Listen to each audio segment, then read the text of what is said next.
সালামু আলাইকুম। সম্প্রতি সময় আমরা দেখেছি যে ইরান এবং আমেরিকার মধ্যে যে উত্তেজনা, মানে ও যুদ্ধ যুদ্ধ ভাব, কে কখন জানি আক্রমণ করে, ইরানও প্রস্তুত, আমেরিকা প্রস্তুত। এই অবস্থায় আমরা দেখলাম যে দুটি রাষ্ট্রই আলোচনাকেই বেছে নিয়েছে। কারণ দুটি রাষ্ট্রের কর্তৃপক্ষ তারা বুঝতে পেরেছে যে আসলে ইরান এবং আমেরিকা যুদ্ধ উভয় রাষ্ট্রের জন্যই বিরাট ক্ষতিকর। ইরানের যে প্রশাসন, ইরানের যে কর্তৃপক্ষ, তারা বুঝতে পেরেছে যে শুধু শুধু এই পারমাণবিক অস্ত্রকে কেন্দ্র করে আমরা যদি আমেরিকার সাথে যুদ্ধে জড়িয়ে পড়ি, সেই ক্ষেত্রে আমরা যে এই যে সামরিক শিল্পের যে বর্তমান যে আমরা অগ্রগতি, কারণ ইরান তো উদীয়মান, মানে সামরিক শিল্পে তারা উদীয়মান, অর্থাৎ তারা অগ্রগতি করছে এবং আরও অগ্রগতি করতে হবে। আপনারা দেখেন যে ইরান কিন্তু এখনও আপনার বিভিন্ন পঞ্চম প্রজন্মের যেসব যুদ্ধ বিমান রয়েছে ঠিকঠাক মতো বানাতে পারে না, এবং আপনার স্যাটেলাইট শিল্প বলুন, আরও যেসব বিভিন্ন বাংকার ব্লাস্টার বোমা বলুন, আরও আকাশ প্রতিরক্ষা ব্যবস্থা বলুন, আরও বিভিন্ন বিজ্ঞান এবং টেকনোলজি, তারা কিন্তু কেবল উদীয়মান, তারা উন্নতি করেছে, আরও উন্নতির প্রয়োজন। অপরপক্ষে আপনি মার্কিন যুক্তরাষ্ট্রের দিকে তাকান, মার্কিন যুক্তরাষ্ট্র আপনার সামরিক বলুন, অর্থনৈতিক বলুন, সকল ক্ষেত্রে অগ্রগতি সাধন করেছে। তো এখন ইরান আপনার আমেরিকার চিন্তা করছে, এই হলো আপনার কী বলে ইরানের চিন্তা ভাবনা, যে শুধু শুধু আমরা এই পারমাণবিক অস্ত্রকে কেন্দ্র করে আমরা আমেরিকার সাথে যুদ্ধ করে আমরা এই ক্ষতির সম্মুখীন হতে চাই না। তারা আসলে চায় যে আমরা তেল উৎপাদন করে রপ্তানি করে, এবং আমাদের যে মিসাইল রয়েছে, আমাদের যে ড্রোন শিল্প রয়েছে, এগুলো রপ্তানি করে আমরা যদি আমাদের যে অর্থনীতি সেটাকে উন্নতি করতে পারি, এবং আমাদের যে বিজ্ঞান এবং প্রযুক্তি সেটা মানে মানে উন্নয়ন সাধন করতে পারি সম্পূর্ণরূপে, সেই ক্ষেত্রে ইরানের জন্য কল্যাণকর হবে এবং ইরানের মানুষের জন্য কল্যাণকর হবে।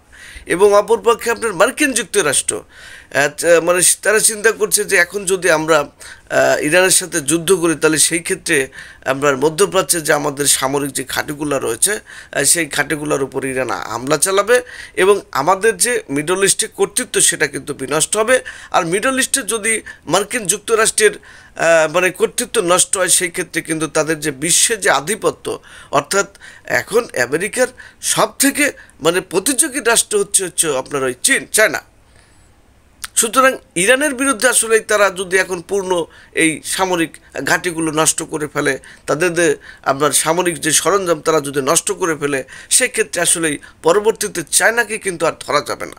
এইসব বিচার বিশ্লেষণ করে আপনার আমেরিকার প্রশাসন তারা চিন্তা করেছে, আমেরিকা কর্তৃপক্ষ তারা মনে করছে ইরানের সাথে আলাপ আলোচনা করে এই বিষয়টা সমাপ্ত বা ইতি টানাটাই মার্কিন যুক্তরাষ্ট্রের জন্য যুক্তিযুক্ত হবে, মার্কিন যুক্তরাষ্ট্রের জনগণের জন্যই আপনার যথাযথ হবে। তো এটা হচ্ছে আপনার আমেরিকার চিন্তাভাবনা। তো এখন প্রশ্ন হচ্ছে যে তাহলে আমেরিকা কেন ইরানকে পারমাণবিক অস্ত্র বানাতে দেবে না?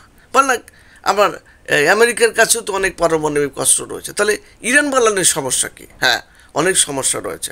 আপনারা দেখেন এই হাইপারসোনিক মিসাইল বলুন, আরও যেসব যুদ্ধ বিমান বলুন, মানে সকল অস্ত্র যেসব বর্তমানে আধুনিক যেসব অস্ত্রশস্ত্র রয়েছে, এখন পারমাণবিক অস্ত্র ভিন্ন জিনিস।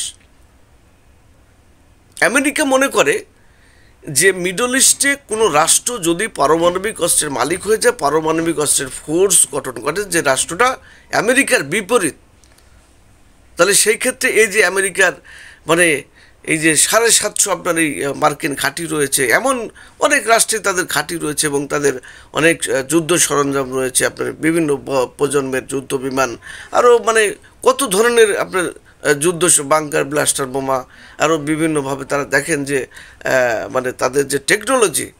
হ্যাঁ, তো এগুলো থেকে লাভ কী হবে যদি আপনার মিডল ইস্টে কোনো রাষ্ট্র পারমাণবিক অস্ত্রের মালিক হয়ে যায়?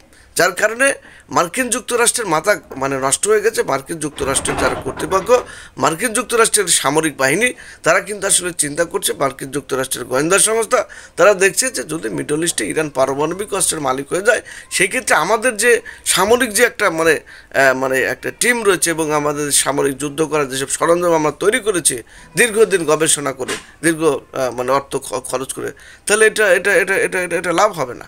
যার কারণে যুক্তরাষ্ট্রের একটাই কথা, তোমাকে পারমাণবিক অস্ত্রের মালিক হওয়া যাবে না।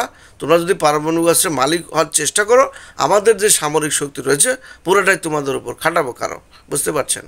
আর ইরান চিন্তা করছে যে আসলে শুধু শুধু পারমাণবিক অস্ত্রকে কেন্দ্র করে আমরা তো কেবল অগ্রগতি সাধন করছি, আমাদের তো আর টেকনোলজিতে আরও এগিয়ে যেতে হবে বিজ্ঞান প্রযুক্তিতে। শুধু শুধু আপনি দেখেছেন যে দ্বিতীয় বিশ্বযুদ্ধের পর থেকে পারমাণবিক যে কোনো যুদ্ধে, আপনার ইউক্রেন রাশিয়া যুদ্ধে কিন্তু পারমাণবিক অস্ত্রের ব্যবহার হয় নাই, এবং আপনারা দেখেছেন যে হামাস ইসরায়েলের মধ্যে যে যুদ্ধ হয়েছে সেখানে কিন্তু পারমাণবিক অস্ত্রের ব্যবহার হয় নাই। অর্থাৎ এই শুধু পারমাণবিক অস্ত্র আসলে বানালেন, কিন্তু সেটা যদি ব্যবহার করতে না পারেন তাহলে বানিয়ে লাভ কী হবে? তো সেটারও প্রয়োজন রয়েছে, কিন্তু তার থেকে যে যুদ্ধ বাদলের যে বিষয়টা প্রয়োজন হয় সেটা হচ্ছে যুদ্ধ বিমান, বিভিন্ন ধরনের মিসাইল। তো সেই শিল্পকে আরও ইরান অগ্রগতি সাধন করার জন্য মার্কিন যুক্তরাষ্ট্রের সাথে আপোষ করা ছাড়া আর বিকল্প পথ খোলা নেই।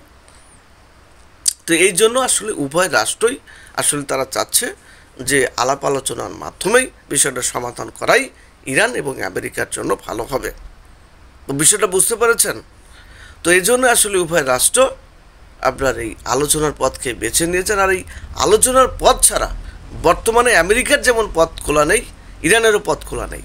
যদি যুদ্ধ হয় আর ইরান আমেরিকা উভয় রাষ্ট্র ব্যাপকভাবে ক্ষতি হবে, এই চিন্তা থেকেই উভয় রাষ্ট্রের কর্তৃপক্ষের মাথায় এই চিন্তাই এসেছে যে আসলে ইরান এখন শক্তিশালী হয়েছে, শুধু শুধু ইরানের সাথে যুদ্ধ করে আপনার কোনো লাভ হবে না। আবার ইরান দেখছে যে শুধু শুধু এই পারমাণবিক অস্ত্রের জন্য আমরা যদি আমাদের যে বিজ্ঞান প্রযুক্তির যে উদীয়মান এগুলো যদি বিনষ্ট হয়, সেই ক্ষেত্রে শুধু শুধু পারমাণবিক অস্ত্রের জন্য আসলে আমরা যে সামরিকভাবে যে গবেষণা চলছে, আরও যে সামরিকভাবে আমাদের গবেষণা করতে হবে, এগুলোর বাধাপ্রাপ্ত করে লাভ নেই। আমরা তেল উৎপাদন করে আমরা যদি বিভিন্ন মিসাইল, বিভিন্ন ড্রোন, বিভিন্ন সামরিক শিল্পের উন্নয়ন ঘটাতে পারি, রপ্তানি করতে পারি, সেক্ষেত্রে যদি ইরানের অর্থনৈতিক উন্নয়ন সাধন হয়, তাহলে সেটাই হয়তো পরবর্তীতে তাদের কাছে তো পারমাণবিক অস্ত্রের যে টেকনোলজি সেটা তো রয়ে যাবে।